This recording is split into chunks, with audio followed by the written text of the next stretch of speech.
Welcome back to another Alliance War. This time around, 4 Loki is taking on GØRE, Gods of the Realm Elite.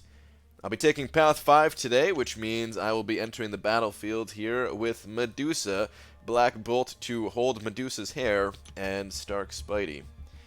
And it's always a bummer when I can't bring in Karnak to complete the royal family and miss out on that 25% extra attack and 6% health, but that's alright.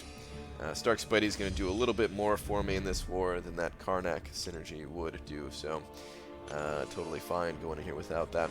First fight is a 5-star science champion. Not sure who I'm going to see here, but not too concerned about it. You'll see the list of nodes in just a moment.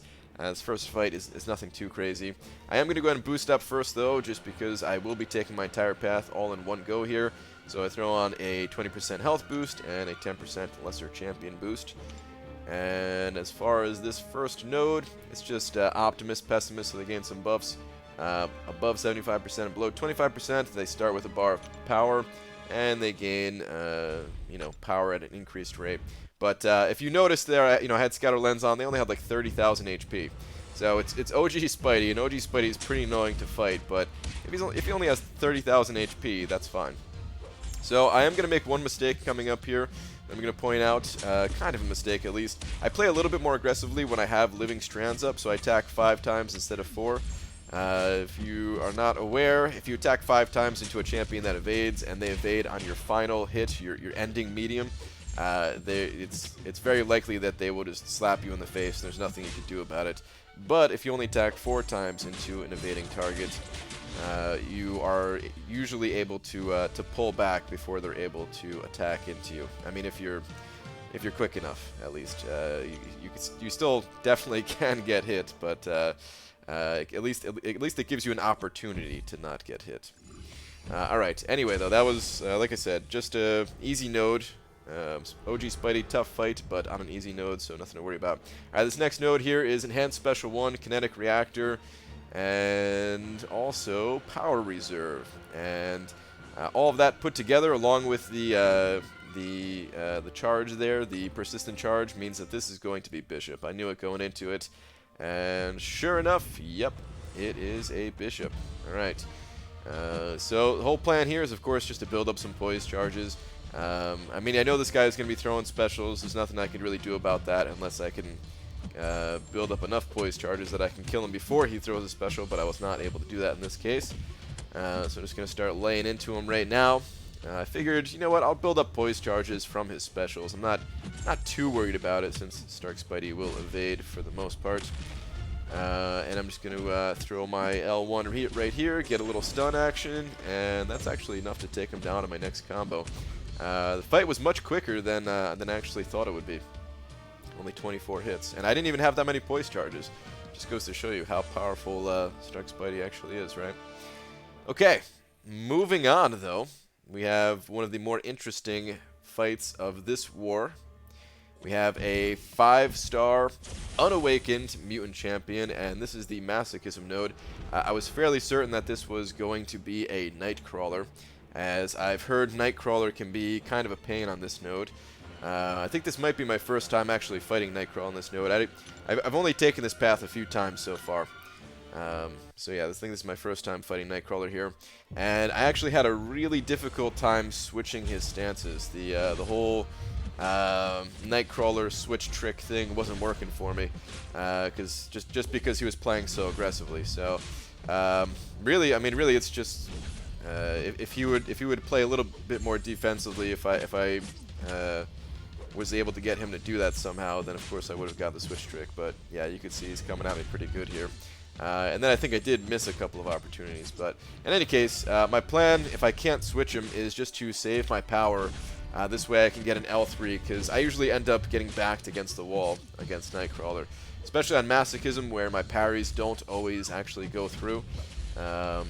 So yeah, I'm just going to make sure I get my L3, so I can get myself some distance. Like I said, I want to attack into him one time before I pop my L3. This way the Masochism is triggered on my regular armor break and not my armor shatter here. So we'll see that in just a second coming up. I wanted to save it too until I was like really in a corner and had no place to go. So right there, did the 1 medium attack, triggered the masochism, and now here we go, special 3. And after this, I'll have the distance that I need. And of course, now that the fight is nearly over, you're going to see him play a bit more defensively.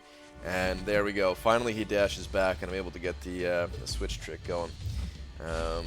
Which would have been nice if I could have got that earlier in the fight. I would have saved a bunch of health.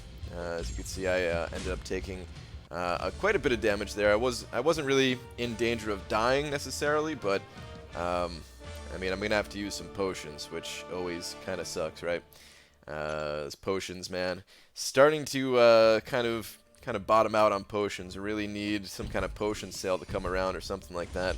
As I'm likely gonna have to dump a bunch of units into those things. I've been doing pretty good as far as you know, mostly buying potions with my glory, but you know, lately these wars have gotten so intense that just cannot keep up with glory alone. All right, so next node here, this one isn't too bad. It's just a little bit of power gain, and it's a cosmic champion, and I'm really not sure who I'm going to be seeing here. Cosmic on power gain? Like, who could this be? I don't know. And it turns out it is Proxima. Okay. So we got a Proxima Midnight here. I think this might be my first time seeing Proxima in war. And I'm not too worried about the fight. I'm actually a little bit more comfortable dodging her special 2. So I would like to get her to her special 2 if I could. And luckily I'm able to get her to her special 2 right here. And that beam just comes out nice and quick, spins around a little bit, got a nice easy opening. And one more combo should probably do it because of the armor shatter. So, yep, that's it. Proxima goes down like a big old sack of potatoes in only 28 hits. Not too bad at all. Alright, we've got one fight left. This is the poison node. At least that's what I call it, which doesn't really matter since I'm poison immune, of course. This is 5-star Cosmic Champion. This is, what's the name of the node? I think it's Brute Force. Is that correct? Yes, Brute Force. There we go. Brute Force. So I got to play a little bit aggressive, otherwise I'm going to take some degen if I don't land a hit every 6 seconds. And of course, enhanced special 2 as well. And I was pretty sure this was going to be King Groot. I've seen King Groot on this node before. You can see his stats there. He's got 118,000 life. So quite beefy in terms of his total HP there, and of course, you know, it's a 5-star Awakened Cosmic Champion. So I was pretty sure it was going to be this King Groot, and yep, sure enough, here he is. All right, so King Groot, he actually goes down pretty quick to Medusa. I don't know how he is against other champions, but against Medusa. You switch his phase into the healing phase so quickly, and then if you just get an L1 for the armor shatter, you're pretty good to go. Like now I've got armor shatter, I've got 6 furies, and look at that, man. King Groot, the once tanky champion, is starting to drop pretty quickly here.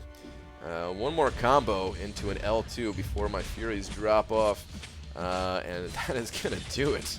King Groot is down in only about 45 seconds there, so pretty good stuff, man. I actually really don't mind fighting King Groot as long as I'm able to do it with my Medusa, that is. And that was actually it for my contributions to this war. Just 5 quick fights, in and out, got it done. For Loki, we did go on to win this war. It was a close one, though.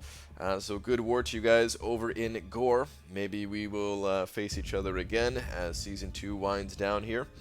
But that's it for this one. Thank you very much for watching, everybody. I will see you guys in the next video. Take care.